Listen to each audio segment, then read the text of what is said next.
존 오트버그는 이 세상에 세 가지의 큰 거짓말이 있다, 그렇게 이야기를 했습니다.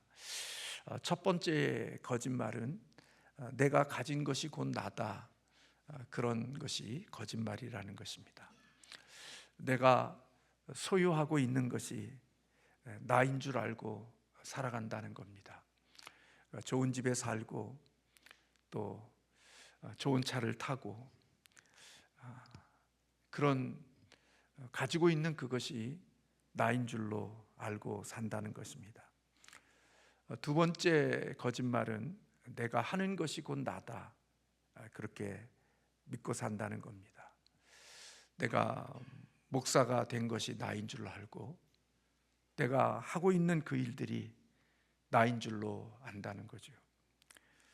그래서 이러한 거짓말에 속게 되어지면 우리는 일 중독이나 또 탈진, 그리고 사랑 없음, 교만, 자기 고집, 그리고 사람들을 이용하는 태도, 이런 모든 것들이 사실은 내가 하는 일이 곧 나라고 생각하는 믿음을 가지고 살아가는 사람들에게 나타날 수 있는 일들이라고 이야기합니다.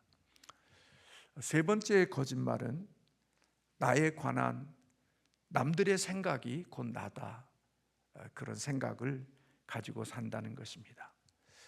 다른 사람들이 나를 어떻게 평가하느냐가 나인 줄로 알고 다른 사람들로부터 인정을 받고 칭찬을 받고 또 좋은 사람이라는 소리를 듣기 위해서 애를 쓰고 목말라 하는 모습들이 우리에게 있다는 것입니다. 이 같은 거짓말을 떨쳐버리지 않으면 우리는 내가 누구인지도 잘 알지 못하고 또 내가 하나님 앞에서 주어진 삶을 제대로 살아갈 수가 없다는 거지요. 이런 거짓말을 떨쳐낼 수 있는 방법이 바로 하나님께 사랑받는 자라는 하나님 앞에서의 나의 존재와 나의 가치를 알고 있을 때 사실은 우리는 이런 거짓말로부터 자유할 수 있다, 그렇게 볼 수 있는 것입니다. 하나님의 사랑받는 자는 우리의 노력으로 얻는 게 아니라 하나님의 은혜로 되어지는 것인데 우리는 우리의 노력과 우리의 애씀으로 내가 누구인지를 증명하려고 하는 삶을 부단히 살아가고 있다는 것입니다.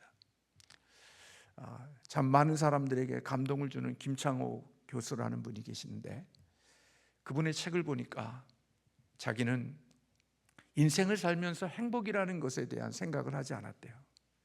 그냥 무작정 열심히 사는 것이 자신의 인생이었고 그리고 자기에게 행복이 올 것 같고 좋은 일이 올 것 같으면 오히려 그것이 불안하고 그것을 외면하려고 했는데 어느 순간부터는 이제는 행복해지려고 많이 노력한다, 그런 글을 제가 읽었습니다.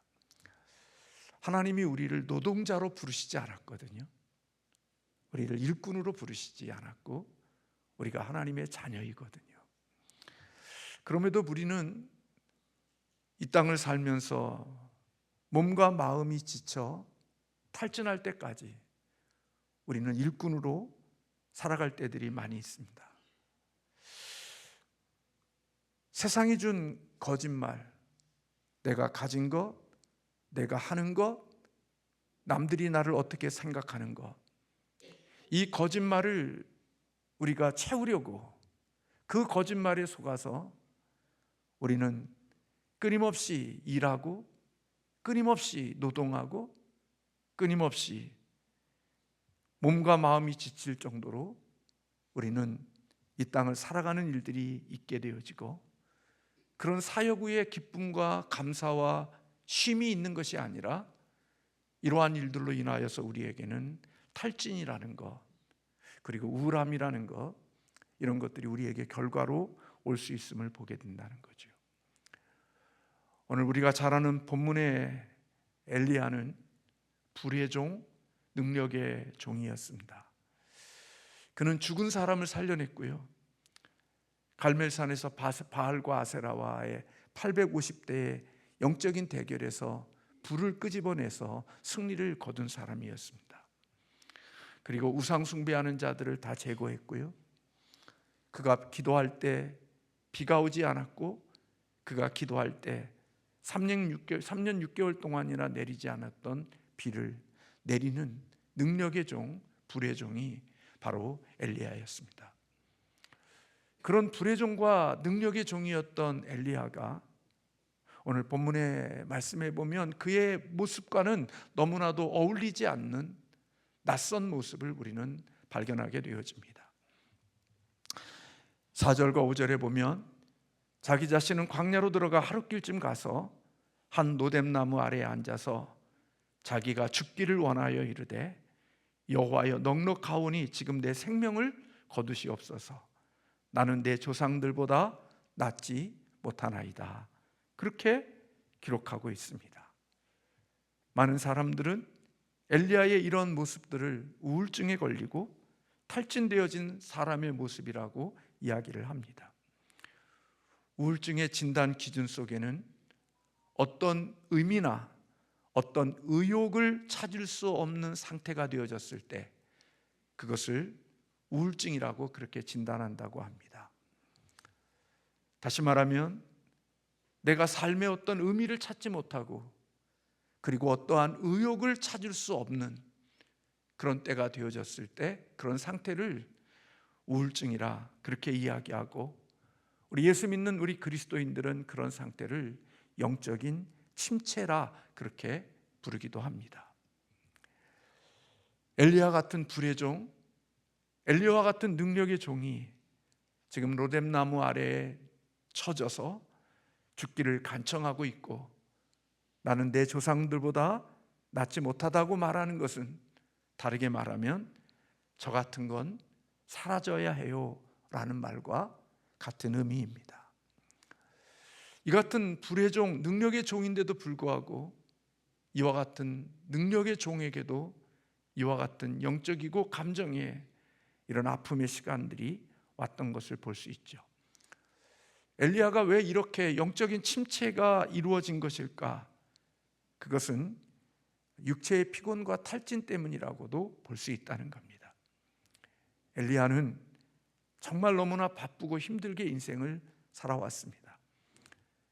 여러분들이 인생을 살면서 여러분들도 치열하게 육적인 것을 위해서 살지만 영적인 싸움만큼 또 그것도 힘들고 어려운 게 없는 겁니다. 영적인 싸움을 하려고 하면 진액을 빼야 되고, 영적인 싸움을 하려고 하면 그것 또한 역시 쉽지 않은 싸움인 것을 볼 수 있습니다. 우상 숭배자들과의 싸움이 쉬울 거라고 생각합니까? 하나님과의 맞짱 뜨는 그런 대상들과의 싸움이 여러분 쉬울 거라고 생각합니까? 결코 그렇지 않다는 것은 여러분이 잘 알 것입니다. 몸속에 진액이 빠지도록 오늘 엘리야는 인생을 치열하게 살아온 것입니다. 이렇게 열심히 살았음에도 불구하고 오늘 그에게 일어난 결과는 이세벨이라는 여인이 엘리야를 바알과 아세라와의 싸움에서 그 선지자들을 다 죽이게 난 다음에 이세벨이 엘리야를 죽이겠다고 위협하는 그러한 위협 앞에 부엘세바까지 약 한 150km를 도망해 가서 이제는 더 이상 힘이 없는 모습 속에서 로뎀나무 아래 머물러 있는 것입니다. 그리고 그 로뎀나무 아래서 하나님 앞에 자신을 데려가 달라고 간구하고 있는 것입니다. 인간은요, 육체를 가지고 있어요. 그리고요, 인간의 육체는요, 과로하면 지치고요, 탈진하게 되어져요. 엘리야의 몸은요, 사실 많은 성경학자들이 그의 몸은 이제 모든 것들이 완전히 방전되어 더 이상 키를 돌려도 차가 시동이 걸리지 않는 그런 상태 속에 있다고 말하고 있어요. 인간이라는 것은 하나님을 믿고 살지만 육체를 가지고 있는 인간이기에 육체에 한계가 있는 거거든요. 제가 마음을 먹고요, 하나님 앞에 강단에서 기도하고 싶어서 소예배 3층에 기도할 수 있는 의자를 좀 무릎을 꿇을 때 그래도 무릎이 아프지 않도록 무릎을 꿇고 기도할 수 있는 그런 기도할 때 쓰는 의자를 갖다 놓고 작은 테이블을 갖다 놓고 거기서 얼마큼 기도했거든요. 무릎 의자를 놓고 기도했는데도 불구하고요, 많이도 안 했을 거예요. 몇 달? 그랬는데요, 무릎 꿇고 기도한다는 게 얼마나 어렵고 힘든지를 알았어요. 무릎의 관절이요, 그렇게 기도하고 나면요, 걷는 게 얼마나 불편한지 몰라요. 인간의 육체는 믿음을 가지고 시작해도요, 내 육체에 한계가 있다는 사실을 느껴요. 그래서요, 이제는 무릎을 꿇고 기도하고 싶어도요, 이제는 무릎을 꿇고 기도하면 일상의 삶을 살아내기가 어려우니까 그냥 의자에 앉아서 기도해야 되는 그런 마음을 갖게 해요. 인생이라는 게 믿음을 가지고 살지만 인간에게는 한계가 있고 육체에게는 한계가 있다는 사실을 오늘 엘리야가 우리에게 보여주는 거죠. 영적인 치열한 싸움을 그 긴 시간 동안 살아오는 동안에 그는 그렇게 열심히 살아오면서 모든 에너지들이 다 소모되어진 모습 속에 있었던 거죠. 그렇게 살았으면 결과도 좋아야 되잖아요. 그렇게 살았으면 열매도 있어야 되잖아요. 불의 종이고 능력의 종이고 그렇게 인생을 치열하게 살아왔으면 뭔가 변화도 있어야 되잖아요. 하나님을 대적하고 우상을 숭배하는 민족들이 회개하고 눈물 흘리고 두 손 들고 하나님 앞에 잘못했습니다, 그리고 하나님께 돌아와 회개하고 하나님 앞에 변화되어진 모습들이 있어야 되잖아요. 결과가 있어야 되는 거 아니겠어요? 열심히 살아오고 뜨겁게 살아오고 열정적으로 살아왔으면 뭔가 하나님께서 주신 결과가 있어야 되는 거 아니겠어요? 그런데 여러분, 오늘 우리가 엘리야의 고백을 들어보게 되어지면 지금 그는 하나님, 이제는 나밖에 없습니다. 나 한 사람밖에 없습니다. 하나님 앞에 고백하는 엘리야의 아픔의 고백을 우리는 들을 수 있잖아요.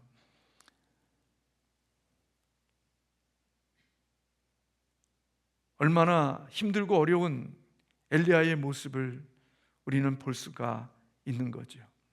14절에 그렇게 말하고 있잖아요. 그가 대답하되 내가 만군의 하나님 여호와께 열심히 유별하옵사오니 이는 이스라엘 자손이 주의 언약을 버리고 주의 제단을 헐며 칼로 주의 선지자들을 죽였음이오며 오직 나만 남았거늘 그들이 내 생명을 찾아 뺏으려고 하나이다. 열심히 살았어요. 유별나게 살았어요.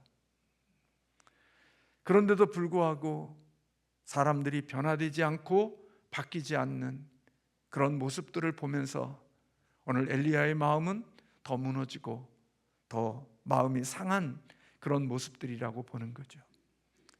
인생을 살며 열심히 살았을 때 내가 원하는 대로 되어졌다면 보람도 있고, 내가 그렇게 열심히 살았으면 거기에 오는 어떤 결과물이 있을 때 우리는 뭔가 나름대로 위로를 받고 힘을 얻기도 하는데, 그렇게 열심히 살았음에도 불구하고 자신이 원하는 대로, 자신이 바라는 대로 되지 않았을 때 아합 왕도 바뀌지 않았고 민족도 바뀌지 않았고 오히려 이세벨이라는 여인은 자기를 죽이겠다고 달려오는 이런 환경 속에서 오늘 로뎀나무에 지쳐져 쓰러져 있는 엘리야의 모습을 볼 수 있는 것입니다.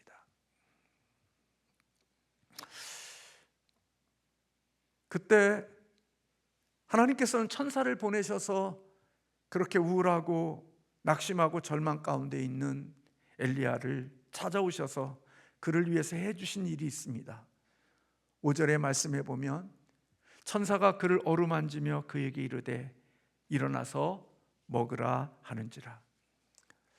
어루만졌다는 것은 육체적인 터치나 이불을 덮어주는 그런 행동이고, 또 그에게 공기를 마시게 하고 오감을 느끼게 하는 것이라고 그렇게 보았습니다. 마스다 미스 히로라는 분이 쓴 책이 있습니다. 청소력이라는 책이 있는데요, 그 책은 인생의 참 삶의 활력과 그리고 능력을 가지고 있지 못한 마이너스의 인생을 살아가는 자들에게 어떤 인생을 삶을 새롭게 시작할 수 있는 그런 일들 가운데 속에 청소를 통하여 우리의 인생의 활기를 다시 되찾게 할 수 있다는 내용을 담고 있는 책인데요, 제가 읽는 가운데 속에 인생의 마이너스 에너지를 갖고 살아가는 사람들에게 그 마이너스 에너지를 쫓아내는 첫 번째가 환기라고 그렇게 이야기하고 있습니다. 대부분 성공적인 삶을 살아가지 못하는 사람들, 그들의 모습은 청소가 되어져 있지 않다는 거예요. 책상이나 삶의 터전을 보면 대부분 성공하는 삶을 살지 못하는 사람들의 모습들의 주변에는 어지러져 있다는 거예요. 그래서 신생의 새로운 에너지를 시작하는 것이 첫 번째가 뭐냐? 바로 창문을 열어 거기에 신선한 공기를 들어오게 하는 것. 그게 마이너스의 에너지를 가진 사람들을 다시 시작하게 하는 첫걸음이라고 이야기를 해요. 우울증에 걸리면 화장도 안 하죠. 우울증에 걸리면 아무 의욕도 없죠.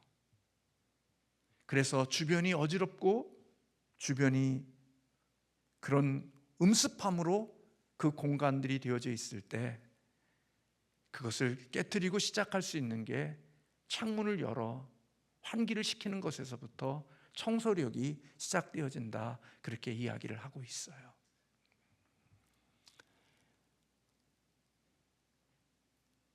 비참한 시간을 보내고 있을 때 하나님은 엘리야를 찾아오셔서 그를 만져주시고 그에게 뭔가를 시원한 환기를 시키는 그런 하나님의 만지심이 있는 것을 볼 수가 있는 거죠. 그리고 그에게 음식을 먹으라고 말씀하셨어요. 우울한 사람은요, 누군가가 일으켜 세워서 밥을 먹이지 않으면 먹을 수 없대요. 저는 우울증에 걸려보지는 않았지만, 우울한 감정을 가진 적은 있어도 우울증까지는 가지는 않았지만, 그렇죠. 그래서 하나님은 그에게 6절에 보니까 숯불에 구운 떡과 한 병 물을 있게 하셨고 먹고 마시고 다시 누웠다고 그렇게 말씀하고 있어요. 그리고 7절의 말씀에 보면 또다시 와서 어루만지며 이르되 일어나 먹고 내가 갈 길을 가지 못할까 한다, 그렇게 말씀해 주시고 있음을 보게 되는 거죠. 하나님께서는 엘리야에게 내가 갈 길이 있다고 말씀하셔요. 지금 현재가 너의 인생의 전부가 아니라고 말씀하고 있는 거예요. 지금 네가 처해 있는 상황이 전부가 아니라 너에게 갈 길이 있다, 그렇게 말씀하고 있는 거죠. 엘리야는 지금의 현재가 자신의 인생의 전부고 자신의 인생의 끝이라고 생각하고 있는 거예요. 그래서 하나님, 나 이제 됐어요. 나 이전에 있는 조상들과 별로 다르지 않고 이제 나 죽어도 돼요. 더 이상 살 이유가 없어요. 하나님, 내 생명을 거두세요. 그렇게 지쳐있는 엘리야에게, 그에게 찾아오셔서 그를 만지시고 신선한 공기를 주시고 그리고 그에게 먹을 것을 주시고 누워서 자게 하시고 다시 먹고 또 마시게 하는 이 일을 반복하시면서 하나님께서 그에게 너는 갈 길이 있다고 말씀해 주시는 거예요.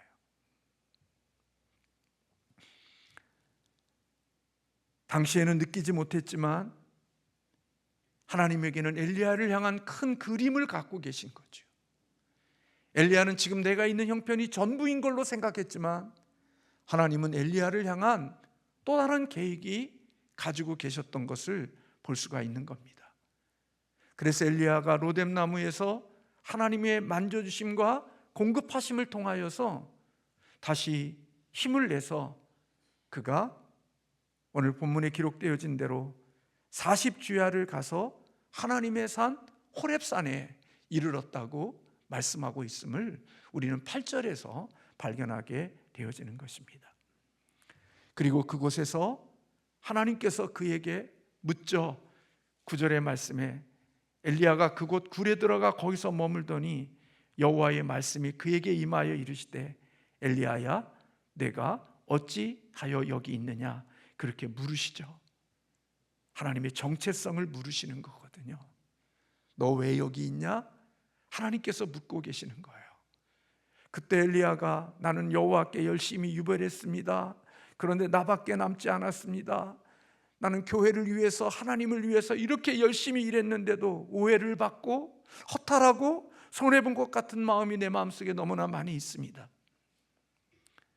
이런 마음이 들 때마다 하나님은 엘리야에게 엘리야야 너는 그런 사역보다 더 중요한 게 나와의 친밀한 관계라는 사실을 하나님께서는 알게 해주시고 네가 하나님과 동행하기보다 사역에만 바쁘게 살아왔던 너의 삶을 점검해보고 너의 영성을 점검해보는 그런 시간들을 갖게 하시고 그곳에서 하나님은 다시 한번 하나님의 잃어버렸던 능력, 하나님과 함께했던 그 삶을 다시 복귀해서 하나님의 주시는 사역지로 가게 하시기를 원하시는 하나님의 뜻이 오늘 이곳에 있음을 우리에게 보여주는 거죠. 그리고 엘리야에게 하나님께서는 사람을 세우는 그런 새로운 사역을 엘리야에게 맡기시는 것을 우리가 읽진 않았지만 오늘 15절 이하에서 보면 하나님께서 엘리야를 통하여 다른 사람들을 세우는 그런 일들을 맡기시는 모습들을 우리는 본문에서 발견하게 되어지는 것입니다. 아픔이지만 인생을 살면서 그런 모습들을 보게 됩니다. 저희 교회도 저희 노예에도 많은 사람들이 가고 싶고 많은 사람들이 부러워하는 교회에서 사역하는 목사님이 사임서를 냈어요. 목사는 사임을 하려면 노예에서 사임을 허락받아야 되거든요. 근데 제가 그런 사임한 그런 부서를 처리해야 되는 부서에서 내가 역할을 하고 있기 때문에 그 목사님과 잠시 이야기할 수 있는 시간이 있었어요. 목사님, 왜 이렇게 사임서를 내셨냐고. 그곳에 부임한 지 그렇게 긴 시간이 아니에요. 10년도 되지 않아요. 그런데 많은 사람들이 그렇게 부러워하고 많은 사람들이 그렇게 가고 싶어하는 그런 교회인데도 목사님이 자진해서 사임서를 냈어요. 이런저런 이야기를 하면서 목사님 그냥 처리해 주세요. 살고 싶어서 목사님 사임을 한 거예요. 살고 싶어서 사임서를 냈다는 그 말 앞에 더 할 말이 없었어요. 너무나 힘들어서 의식을 잃고 중환자실에서 일주일 동안을 지낸 시간도 있었고 삶에 여러 가지 아픔의 시간들이 있었다는 이야기를 들었어요. 그리고 더 이상 그런 부분들에 대한 이야기를 나누지 못하고 그냥 사임이 되어진 걸로 알고 있고 아마 얼마 있지 않으면 그런 일들의 시간들이 진행될 거라고 생각이 돼요. 그러나 한켠에는 그런 마음이 있어요. 그분이 가지신 실력과 그분이 가지신 영향력을 통해서 하나님은 그런 과정들을 통하여 또 다른 일들을 시작하게 하실 것이다 라는 생각을 갖고 저 개인적으로 먼저 목사가 된 목사로서 기도는 하고 있어요. 오늘 우리는 인생을 살면서 저도 그랬고 우리 많은 사람들이 세상의 거짓에 속아서 살아요. 어떤 거짓이요? 내가 가진 것이 곧 나다. 내가 하는 것이 곧 나다. 다른 사람들이 생각하는 것이 곧 나다. 아니거든요. 그래서 죽도록 살아요. 마치 일을 많이 하면 하나님께 인정받고 죽을 정도로 일하면 하나님의 사랑받는 줄로 알고 우리는 그렇게 살아가는 모습들이 있어요. 언젠가도 저도 말씀드렸지만 저도 인정의 욕구가 있는 사람이었는지 모르지만 그래서 저는 그렇게 사역을 했다고 생각이 되어져요. 속리산에서 세미나가 있나면요, 새벽 기도를 드리기 위해서 부교육자가 없을 때도 아니에요. 부교육자가 있는데도 불구하고 제가 속리산에서 세미나를 하고 밤 10시가 되면 그 끝나고 나면 다시 타고 와서 새벽 기도를 드리고 또다시 세미나 현장으로 갔어요. 그리고 어떻든지 간에 그렇게 살면 하나님이 기뻐하시고 하나님이 내가 원하는 것들에 대하여 하나님께서 열매를 주실 거라고 생각을 했어요. 그리고 사람들이 조금 칭찬받고 은혜 받았다고 하고 내 앞에서 목사님 은혜 많이 받았습니다 그러면 그 목소리가 너무나 좋았어요. 근데 그게 곧 나가 아니거든요. 내 앞에서 목사님 은혜 받았어요 그렇게 말하던 사람이 나중에 들러 들어오는 소리를 보면 나를 향하여 디스하다는 소리를 또 듣게 되어질 때 인간의 소리에 대한 목마름이 이게 얼마나 어리석은 것인가 하는 생각을 하게 되어진 거죠. 앞에서는 칭찬하지만 뒤에서는 흉보고 다니는 사람들도 이 땅에는 정말 많거든요. 근데 그것에 속아서 우리는 남들이 나에게 생각하고 있는 그게 나인 줄 알고 거기에 흔들리며 살아가는 모습들을 보게 되어지는 거죠. 하나님은요, 우리를 일꾼으로 부르시지 않았어요. 예전에는요, 가족들끼리, 지금도 마음에는 그게 동의하거나 그거에 대해서 제가 그렇게 한다는 건 아니에요. 그러나 그런 거에 대해서 이해하려고 해요. 예전에는 성도가 주일에 빼먹고 어디 여행을 간다거나 어디 자신의 유익을 위해서 하는 것들에 대해서는 조금도 동의가 되지 않았어요. 그러나 제 마음속에 가족들끼리 피치 못할 사정 때문에 어떻게 여행을 가서 하루 주일을 이렇게 빠지게 되어졌을 때 예전보다는 제 마음속이 많이 유연해졌어요. 그곳에서 가족들끼리 회복이 되고 가족들끼리 더욱더 가까워지고, 그렇지 않고 주일이 아닌 다른 시간에 그렇게 할 수 있으면 더 좋지만 피치 못할 사정 때문에 그렇게 한다 할지라도 예전보다는 제 마음속에 많이 유연해졌어요. 하나님이, 저는 예전에 주일을 범하면 다리 부러뜨리는 줄 알았거든요. 11조 한 번 하지 않으면 하나님 그거 다 걷어가시는 줄 알았거든요. 우리 하나님 그런 째째한 하나님 아니시더라고요.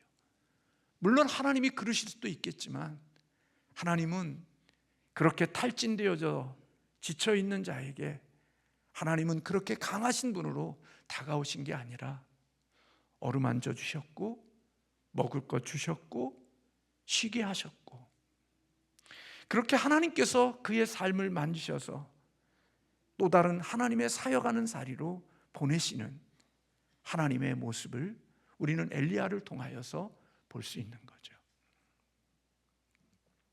그래서요, 저 자신도요, 요즘에 살면서 오늘 이런 거짓말에 속지 않으려고 애를 써요.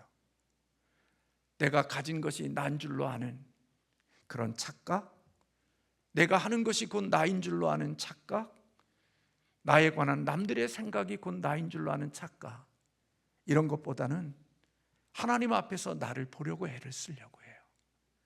하나님이 생각하시는 내가 누구인지를 더 많이 보고 하나님 앞에서 나의 모습들을 늘 점검하고 그분과의 관계를 더욱더 긴밀히 하려고 애를 쓰죠. 그래서 때로는 사람들을 의식하는 게 조금은 줄어들었어요. 누가 뭐라고 그래도 예전 같으면 기죽었는데 요즘은 그렇게 기죽으려고 하지 않아요. 잘 안 되지만 그런다고 해서 뭐 당신은 그런 거지 뭐, 나는 나의 인생이 있는 거지. 하나님의 말씀을 들으면서 은혜 받은 사람들의 모습은 뭔 줄 아세요? 유연성이 있어요. 제가 보니까 살면서 은혜가 있는 사람들에게는 유연성이 있더라고요. 얼굴을 보면 알아요. 은혜가 없으면요, 경직되어져 있어요. 경직되어져 있는 사람을 보면요, 자기의 틀 속에 딱 갇혀 있어요. 그 틀을 깨트린 적이 없어요. 근데 은혜 받으면요, 그 경직됨이 깨지거든요. 그 깨진 속에 하나님의 은혜가 부어지는 거거든요. 그래서 하나님의 은혜가 임하게 되고 하나님의 만짐이 되면 하나님께서 놀랍게도 그의 삶에 회복을 주시는 거예요. 은혜를 주시고요, 생명의 놀라운 은혜가 그 속에 흐르게 하시는 축복이 있는 거예요. 예수를 믿는다는 게 이런 것일 수 있겠다는 생각이 많이 들죠. 사랑하는 성도 여러분, 저와 여러분이 뭔가 하기 때문에 하나님이 그것 때문에 기뻐할 거라고 생각하고 그것이 나일 거라고 생각하지 마세요. 주의 일하면서 삐지고, 주의 일하면서 원망이 생기고, 주의 일하면서 불평이 되고, 주의 일하면서 막 악이 나오고, 그러면요, 그거는요, 주의 일 하려고 하라는 얘기가 아니라 하나님 만나라는 사인이에요. 사역을 내려놓으시고요, 주님 앞에 가서 주님을 만나세요. 하나님의 음성을 들으세요. 주님 앞에서 내가 누구인지를 저나 여러분이나 확인하세요. 여러분들이 그렇게 마음의 불편함을 가지고 그렇게 원망과 짜증과 그리고 감사가 없는 모습으로 일하는 모습들이 하나님 앞에서는 기쁨이 될 것 같지만 아니요. 우리의 인생을 보니까요, 혼자 있다고 외로운 게 아니에요. 군중 속에 있어도요, 외로울 때는 외로워요. 내 마음이 외로우면 군중 속에 있어도 외로운 거예요. 그러나 하나님이 나의 마음 속에 계셔서 나의 채워줌이 있으면요, 홀로 있어도요 아무렇지 않아요. 나 홀로 있어도요 그 어떤 것도 두려움이나 외로움이나 이런 게 없어요. 하나님이 만져주심이 있고 하나님이 함께 하심에 내 채워주심이 있으면요, 나 홀로 있는 게 오히려 더 내 마음속에 충전이 되어지고요, 힘을 얻고요, 새로워지는 그러한 은혜를 입게 되어지는 사람도 있거든요. 그러니까 군중 속에 있기 때문에 내가 외롭지 않고 홀로 있기 때문에 외롭다고, 아니요. 내 마음에 하나님과의 깊은 관계 속에 없으면요, 군중 속에 있어도요 메마르고 건조하고 외롭고요, 나 홀로 있어도요 하나님과의 깊은 관계 속에서 주님과의 교제 속에서 그분과의 나의 정체성이 확인되어지면요, 군중 속에 있는 것보다도 홀로 있는 게요 더 기쁨이 되고요, 더 충전이 되고요, 더 새로움을 겪게 되어지는 은혜들을 하나님이 주시거든요. 하나님은요, 지쳐있는 자를 너 왜 지쳐있니? 너 왜 그따위야? 그렇게 말하지 않으셨어요. 엘리야를 찾아오셔서 쉬게 하시고 먹을 것을 주시고 그의 이 모든 것들을 충전시키셔서 하나님이 다시 원하시는 사역지로 하나님이 보내시는 하나님심을 우리는 엘리야를 통하여서 발견하게 되어지는 거죠. 그러니까 여러분, 하나님과의 만남이 없는 공허함이 있으면 여기저기 사람 찾아다니면서 위로받을 것 같지만 더 많은 상처를 받는 거예요. 엘리야와 같이 이런 모습들을 만났을 때 우리는 그때 누구를 만나야 되는 거냐? 하나님을 만나야 되는 거예요. 주님 앞에 서서 주님의 주시는 진정한 위로와 진정한 주님의 회복이 있는 그런 삶이 우리에게 있고, 그런 하나님이라는 사실, 저와 여러분이 꼭 기억하시기를 주님의 이름으로 축원합니다. 우리 하나님은 무서운 하나님이 아닙니다. 저도 우리 자녀들에게 우리 딸이 아버지는 왜 자꾸 그렇게 이야기해? 왜 망한다는 얘기 왜 자꾸 해? 우리 자식이 망하기를 원하는 사람이 어디 있겠어요? 근데 왜 아버지는 왜 자식들이 안 될 거라고 막 얘기해? 예, 경고지. 그 마음이 어디 그런 게 있겠어요? 하나님은요, 진노의 하나님이지만요, 결국은 하나님은 진노하시는 이유도요, 사랑 때문에 하시는 거거든요. 그러니까 이 사랑의 하나님을 너무나 무서운 하나님으로만 생각해서 벌벌 떨면서 주일 범하며 다리 부러뜨리고 11조 안 드리면 다 이것 때문에 우리 주님 그런 거 아니에요. 우리 주님은 사랑받기 원하시고 사랑하는 그런 걸 원하시는 거니까, 우리가 주의 일할 때도 막 나만 남았습니다, 악을 물고 이빨 꽉 물면서 내가 주의 일합니다, 이런 것으로 주님의 일하기를 원치 않으셔요. 하나님은 치유된 마음, 하나님은 우리에게 사랑하는 마음으로 하나님 앞에 서기를 원하시고 주의 일하기를 원하시는 거예요. 내가 일을 안 갈아도 하나님은 일하셔요. 담임 목사가 이곳에 없어도 또 다른 하나님의 사역자가 하나님의 나라를 이어갈 수가 있는 거예요. 하나님은 나 때문에 하나님의 일을 하는 것이 아니라 나를 통하여 하나님이 일하시고 있는 거지, 나 없으면 하나님이 일하실 수 없는 하나님이 아니란 말이에요. 그래서 교회 안에서 나 없으면 안 돼, 그런 생각 버리세요. 나 없어도 하나님 충분히 하셔요. 그래서 여러분, 일을 갈며 일하시지 마시고요, 저나 여러분이나 하나님 만나고 웃는 모습으로 주님 앞에 일할 수 있는 저와 여러분이 되시기를 주님의 이름으로 축원합니다. 행복하게 일하고 감사하게 일하고 자원함으로 일하는 것은 하나님과의 관계 속에서 하나님 앞에 내가 누구인지를 알게 되어졌을 때 정말 죽도록 충성해도 기쁘고 감사하고 그런 행복한 그리스도인이 되기를 하나님은 원하신다고 여겨져요. 저에게도 그런 은혜가 있기를 원하고 여러분들에게도 그런 은혜가 있기를 주님의 이름으로 축원합니다. 그래서 지나온 우리의 인생 가운데 속에 하나님 앞에 좋은 추억이 돼요. 내가 하나님 앞에 이렇게 일했고 내가 이렇게 주님을 위해서 사랑했고 했던 그것들이 좋은 추억으로 남아 우리의 자녀들에게 내가 주님을 위해서 이렇게 일했을 때 너무 기뻤다, 내가 주님이 이런 때 이렇게 어려웠었는데 내가 이렇게 했더니 하나님이 이렇게 주었다, 하나님 얼마나 좋으신 하나님인지 몰라. 그래서 자녀들에게 간증할 수 있는 하나님이 될 수 있기를 주님의 이름으로 축원합니다. 기도하겠습니다.